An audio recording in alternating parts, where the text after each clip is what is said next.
नमस्कार दोस्तों, अपना ट्रेडर में आपका स्वागत है। और आज इस वीडियो में हम बात करने वाले हैं कि रेजिस्टेंस और सपोर्ट जो है वो चार्ट में क्या होता है।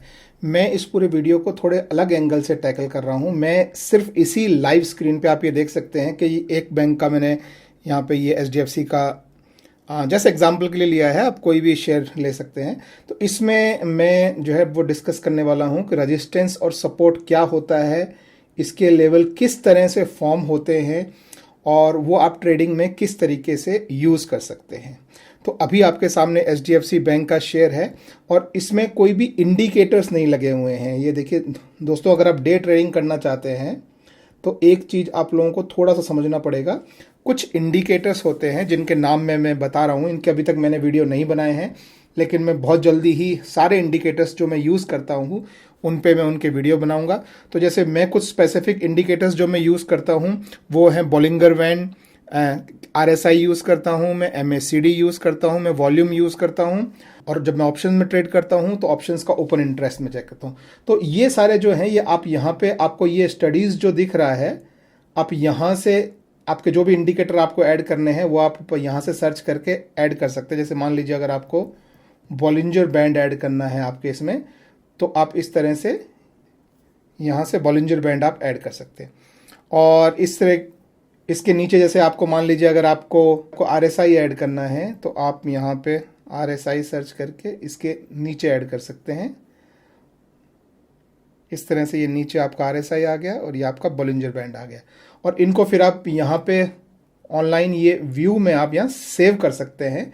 मैं जो ऑलरेडी यूज़ करता हूँ वो मैंने ऑलरेडी सेव किया हुआ। जैसे ये मेरा मेन व्यू है, आप इसमें देखेंगे कि मैं बॉलिंजर बैंड यूज़ करता हूँ, मैं वॉल्यूम अंडर यूज़ करता हूँ। ये वॉल्यूम दो तरह से दिखाई जा सकती है, एक इसी ग्राफ में नीचे और एक नीचे अलग से ग्राफ, और MACD है और RSI है। तो ये मैं इंडिकेटर्स यूज़ करता हूँ। ये सारे मैं आगे फ्यूचर में मैं कवर करने वाला हूँ, लेकिन इस वीडियो में हम पहले बहुत ही सिंपल से उसमें लेने वाले हैं विदाउट एनी इंडिकेटर्स। तो वो देखते हैं कि कैसे कर सकते हैं। तो क्या होता है रेजिस्टेंस और क्या होता है सपोर्ट। ओके, तो पहले हम समझते हैं कि रेजिस्टेंस क्या होता है। जैसे कोई चीज़ इधर से भाग के जा रही है और सामने कोई चीज़ यहाँ खड़ी आ गई, उसको आपको पुश करना पड़ रहा है आगे जाने के लिए, तो ये है आपको जिसे बोलते हैं रेजिस्टेंस। रेजिस्टेंस मतलब इसके आगे जाना आपके लिए मुश्किल हो रहा है। जैसे मान लीजिए कि प्राइस ऊपर जाने की कोशिश कर रहा है और एक प्राइस पॉइंट पे बहुत सारे सेलर्स यहाँ पे खड़े हैं, जिनको सबको लगता है कि अगर प्राइस यहाँ पे आ जाएगा तो हम सेल कर देंगे। ठीक है, तो जैसे ही प्राइस यहाँ टच करता है लोग अपना सेलिंग शुरू कर देते हैं और प्राइस फिर नीचे को गिरना शुरू हो जाता है और वो लोग अपनी सेलिंग रोक देते हैं। तो यहाँ एक लेवल पे जो है प्राइस जब गिर जाता है तो कुछ बायर्स होते हैं जिनको लगता है कि ये सही प्राइस है, तो वो यहाँ से बाय करना शुरू कर देते हैं। ठीक है, तो बाय करते हैं तो फिर प्राइस ऊपर को बढ़ता है, फिर प्राइस यहाँ आता है तो यहाँ पे फिर वही सेलर्स आ जाते हैं, तो वो सेल करना शुरू। तो इस पॉइंट पे आके सेलिंग बढ़ जाती है, इस पॉइंट पे आके बाइंग बढ़ जाती है। तो जिस पॉइंट पे जाके सेलिंग शुरू होती है उसे बोलते हैं रेजिस्टेंस। ठीक है, और जिस पॉइंट पे आके बाइंग शुरू हो जाती है ज़्यादा और रिवर्स हो जाता है प्राइस, उसे बोलते हैं सपोर्ट लेवल। ठीक है, तो अभी हम ये चार्ट में देखेंगे। जैसे आप देखिए, हम थोड़ा सा पहले थोड़ा हम लॉन्ग टर्म चार्ट देखते हैं।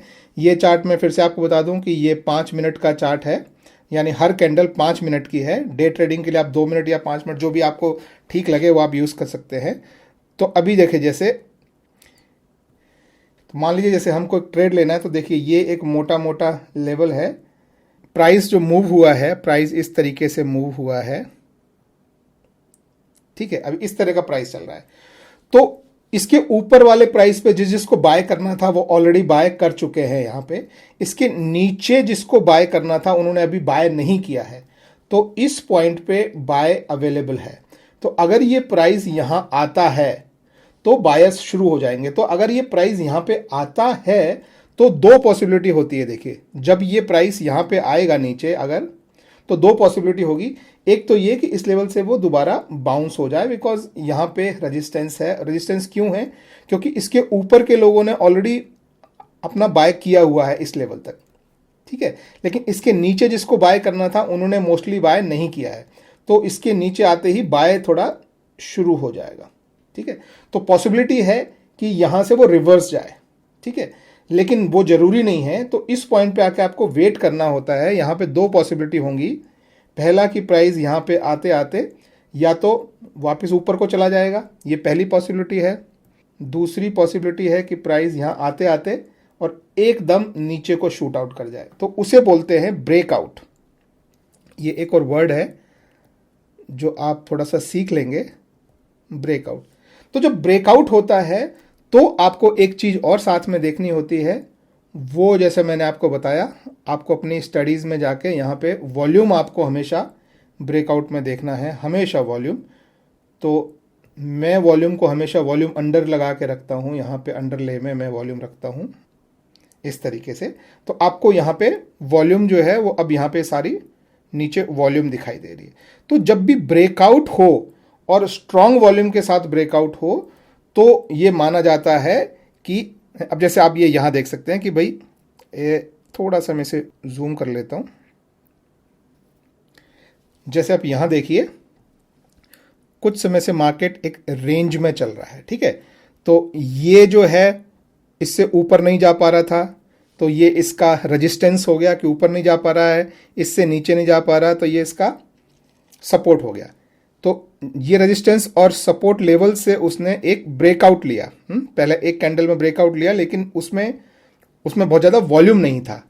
लेकिन जब दूसरा जब कैंडल बना तो आप देखिए कि पहली बात तो ये बहुत स्ट्रॉन्ग कैंडल बना, ये आप देखिए, और उस पर वॉल्यूम भी बहुत ज़्यादा आया है नीचे। तो ये एक तरह से आपका ब्रेकआउट हुआ है, कैंडल भी स्ट्रॉन्ग बना है डाउन टर्न के लिए, ये भी है। तो ये इफेक्टिवली आपको बोल रहा है कि ये वो जगह है जहां पे आपको शॉर्ट सेल का ट्रेड ले लेना चाहिए डे के लिए। यानी ये स्ट्रांगली बोल रहा है कि अभी डे का जो मूवमेंट है वो नीचे की तरफ को स्ट्रांग है। अब जब आप ये ट्रेड लेंगे तो आपका जो ये जो था यहां पे आपका स्टॉप लॉस रहेगा।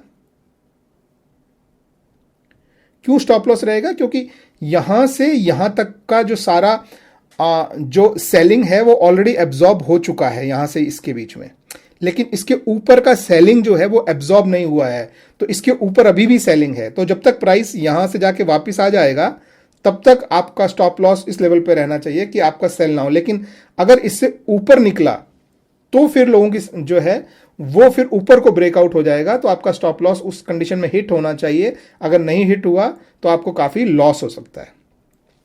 तो आप यहाँ पे जो है आप ट्रेड लेंगे अपना, और जितना भी 1% 2% के लिए, मैं नॉर्मली 1% के लिए ट्रेड लेता हूँ और 1% पे मैं नॉर्मली जो है एग्जिट कर देता हूँ। तो अप्रॉक्सीमेटली 1% आप यहाँ पे जो है एग्जिट कर लेंगे। तो इस तरह से आपको थोड़ा सा सपोर्ट और रेजिस्टेंस अगर आपको समझ में आया, और हम एग्जांपल लेके देखते हैं। देखिए ये देखिए यहाँ पे एक और आप सिंपल सा एग्जांपल आप देखेंगे, ये भी आप देखेंगे एक तरह से। तो आपका जो रेजिस्टेंस और यहाँ पे सपोर्ट बना हुआ है, और आप क्लियरली देख सकते हैं कि इस कैंडल ने यहाँ पे ब्रेकआउट लिया है भैया वॉल्यूम। तो ये बोल रहा है कि मार्केट नीचे जाएगा, लेकिन अभी इसमें एक और चीज है, मार्केट को इतना नीचे पुश किया गया, ठीक है, तो वो यहां तक का सारा जो बाइंग था वो एब्जॉर्ब हो गया और मार्केट को दोबारा इतना ऊपर पुश कर दिया, ठीक है। तो ये अब आपका यहां पे आपका सपोर्ट लेवल बन गया, ठीक है। अब मार्केट जब ऊपर को चलने लगा तो आप बाय करेंगे, और आपका स्टॉप लॉस जो है वो इस लेवल पे रहेगा कि अगर मार्केट इससे नीचे गिरा तो आपका ऑर्डर जो है वो लॉस में क्लोज हो जाना चाहिए। अगर नहीं इसके नीचे गया तो आप ऊपर जाते जाएंगे और आपको प्रॉफिट होगा। तो आप देख सकते हैं कि ये ऊपर आपको बेनिफिट मिलेगा। ठीक है, और देखते हैं हम थोड़ा सा और स्केल ऐसे कर लेते हैं। तो अभी जैसे आप स्ट्रॉन्ग इसमें देखें तो यहाँ आप देख सकते हैं कि मोटा मोटा ये रेंज है और यहाँ मोटा मोटा ये रेंज है। तो अगर ये प्राइस जैसे मान लीजिए यहाँ से यहाँ पहुँचा तो ये आपके ट्रेड लेने का टाइम आ जाएगा। ठीक है, ये एक स्ट्रॉन्ग रेजिस्टेंस लाइन है। ठीक है, यहाँ से दो पॉसिबिलिटी हो सकती हैं। पहली पॉसिबिलिटी है कि मार्केट इसके ऊपर ब्रेकआउट कर जाए। ठीक है, दूसरी पॉसिबिलिटी है कि ब्रेकआउट ना करे और यहां से वो सपोर्ट लेके रेजिस्टेंस से वापस नीचे आ जाए। तो अगर ये ब्रेकआउट किया इसने यहां से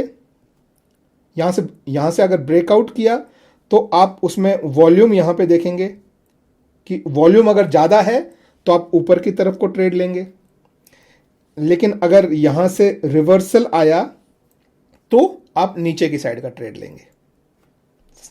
फिर से समझ लीजिए, दोबारा समझा देता हूं। जैसे ये आपका रेजिस्टेंस लेवल है।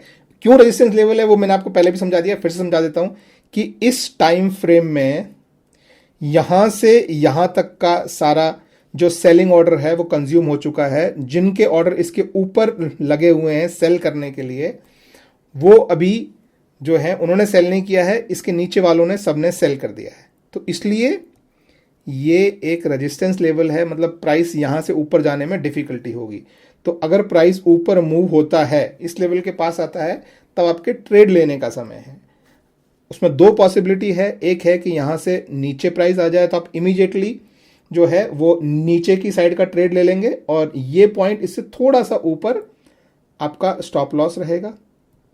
ठीक है, दूसरी पॉसिबिलिटी है कि प्राइस नीचे ना जाए यहां आके और ऊपर को शूट आउट करे। तो उसमें अगर एकदम स्ट्रॉन्ग कैंडल में अगर शूट आउट कर रहा है ऊपर को, तो हम नीचे उसका इस तरीके का कैंडल अगर हमको दिखाई देगा लंबा, तो हम ऊपर की साइड का ट्रेड ले लेंगे। और हम ऊपर की साइड का ट्रेड मान लीजिए इस लेवल पे लिया तो ये हमारा फिर से स्टॉप लॉस होगा। तो इस तरह से जब ब्रेकआउट होता है तो यानी बहुत आगे प्राइस जाने वाला है। और अगर वो फॉल्स ब्रेकआउट हुआ, झूठा ब्रेकआउट हुआ और फिर प्राइस नीचे को आया, तो हम यहां पे लॉस में सेल कर देते हैं। तो इस तरह से दोस्तों आप रेजिस्टेंस लेवल पे ट्रेड कर सकते हैं। वही अगर आपको सपोर्ट लेवल पे ट्रेड करना है तो आप देख सकते हैं एक सपोर्ट यहाँ पे आया है, एक यहाँ पे आया है, तो आपकी मोटी मोटी सपोर्ट लाइन ये बन गई है। ठीक है, तो एक लाइन खींच देता हूँ मैं उसकी बजाय। लेट्स से हम ये लाइन मान लेते हैं। अब देखिए ये यहाँ से देखिए ये प्राइस जो है वो नीचे आ रहा है। ये प्राइस यहाँ से ऊपर गया, अब ये प्राइस नीचे आ रहा है, लेकिन ये प्राइस में जो कैंडल बनी है आप थोड़ा सा ध्यान से देखिए, ये बहुत स्ट्रॉन्ग कैंडल बनी है यहाँ पे। तो हमारी जो लाइन है वो अप्रॉक्सीमेटली मोटी मोटी लाइन में खींच देता हूँ। ये देखिए एक बहुत स्ट्रॉन्ग कैंडल बनी है यहाँ से। तो अभी पॉसिबिलिटी ये है कि थोड़ी देर में ये प्राइस यहाँ आ जाएगा। ठीक है, तो अब अगर प्राइस जब यहाँ आएगा तब आपका ट्रेड लेने का समय आया है। ठीक है, समय आया है, लेकिन किस तरफ को ट्रेड लेना है वो, अब ये क्या है, ये हमारा सपोर्ट लेवल है। सपोर्ट लेवल का मतलब है कि पॉसिबिलिटी है कि यहां से प्राइस ऊपर को मूव कर जाएगा। ठीक है, ये पॉसिबिलिटी है। अगर मूव यहां से कर गया, मान लीजिए प्राइस यहां आ गया इस पॉइंट पे, तो हम यहां पे हमारा ट्रेड ले लेंगे। और ट्रेड क्या लेंगे, पॉजिटिव साइड को बाय लेंगे और हमारा स्टॉप लॉस जो है वो हम इस लेवल पे रखेंगे। यानी अगर ये ब्रेकआउट फॉल्स हुआ ऊपर की तरफ को और नीचे आया तो यहां पे बिक जाए। ठीक है, ये पहली पॉसिबिलिटी हो गई। दूसरी पॉसिबिलिटी हुई कि जब ये यहां पे नीचे आएगा तो एकदम स्पीड से ये ब्रेक करे इस लाइन को, नीचे की साइड को। तो उस समय हम यहां पे देखेंगे, अगर हमारी कैंडल जो बनेगी रेड, वो अगर लंबी बनी, ये देखिए जैसे ये लंबी कैंडल है, ये लंबी कैंडल है, ये थोड़ी रिलेटिवली लंबी कैंडल है, ये लंबी कैंडल है, तो इस तरह की अगर कैंडल बनी तो हम जैसे ही कैंडल एंड होगी हम उस पॉइंट पे हमारा ट्रेड ले लेंगे और हमारा स्टॉप लॉस जो है वो इस पॉइंट पे रहेगा। तो समझिए उसका मतलब क्या है। उसका मतलब है ये कोई तो अगर इस तरह की बड़ी कैंडल बनती है तो कोई बड़ी पार्टी ने एकदम मार्केट में सेल किया है, शॉर्ट सेल, ठीक है। अब वो शॉर्ट सेल किया है और उसकी वजह से प्राइस गिर के इस लेवल पे आ गया है, ठीक है। तो अब वो शॉर्ट सेल उन्होंने किया है तो हमारे जैसे लोगों को एग्जिट देने के लिए तो किया नहीं है, तो उन्होंने अपने लिए किया है, तो उनका एक्सपेक्टेशन है कि प्राइस और नीचे जाएगा। तो प्राइस जब नीचे आएगा तब आपका जो मार्जिन आप रखते हैं, मैं नॉर्मली 1% के मार्जिन पे डे ट्रेड करता हूँ, तो जब मेरा 1% मार्जिन आ जाता है तो या तो मैं स्टॉप लॉस को उस परसेंट पे मूव कर देता हूँ या मैं अपनी पोजीशन को एग्जिट कर लेता हूँ। तो जब भी आप इस पॉइंट पे आप ट्रेड करें तो ध्यान रखें कि किस साइड को ट्रेड करना है। ट्रेड करते में कुछ चीज़ें हमेशा दिमाग में रखें। जैसे जब मैं ट्रेड करता हूं तो पहला मेरा होता है कि लॉन्ग टर्म ट्रेंड जो है वो किस तरफ को है, ट्रेंड, ठीक है। जैसे पूरा मार्केट अगर बुलिश चल रहा है तो हम बोलते हैं लॉन्ग टर्म ट्रेंड बुलिश है। जैसे मार्च के बाद मार्केट एकदम धार से नीचे गिरा तो वो बियरिश है। तो एक लॉन्ग टर्म ट्रेंड, एक डे ट्रेंड क्या है, मतलब दिन में लोगों को क्या एक्सपेक्ट हो रहा है, तो वो हम नॉर्मली देखते हैं कि यूएस का मार्केट कल ऊपर गया है कि नीचे गया है रात को। अभी यूएस का मार्केट बंद होने के बाद फ्यूचर ऊपर है कि नीचे है।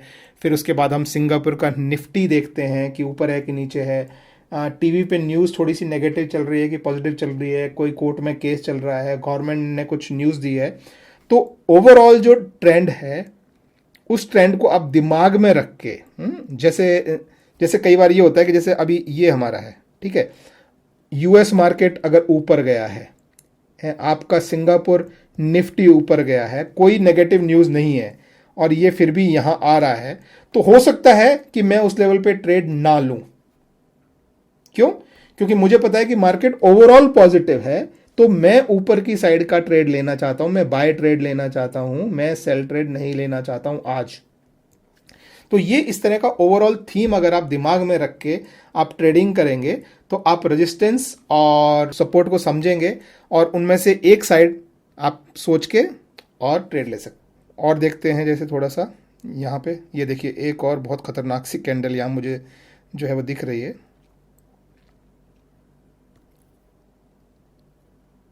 ये देखिए ये आपका ये लाइंस है, इन लाइन में आपकी ट्रेडिंग चल रही है। ऊपर की तरफ को अगर ब्रेकआउट होगा या नीचे की टाइप को ब्रेकआउट होगा। अगर आपको ब्रेकआउट ट्रेड लेना है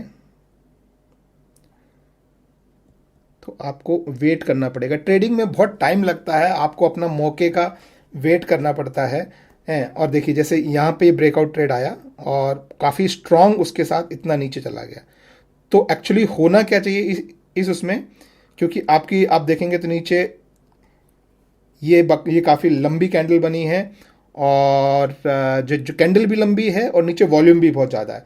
तो एक्चुअली इसके यहाँ पे आपका जो है वो नेगेटिव ट्रेड बनता है, लेकिन अगर आपने नेगेटिव ट्रेड लिया होता तो आपको लॉस हो जाता, क्योंकि आपका स्टॉप लॉस इस पॉइंट पे रहना चाहिए। तो यहाँ पे आके अप्रॉक्सीमेटली आपको स्टॉप लॉस हिट हो जाता। अगर आपने यहाँ पे तो इतना आपको लॉस हो सकता था, ठीक है।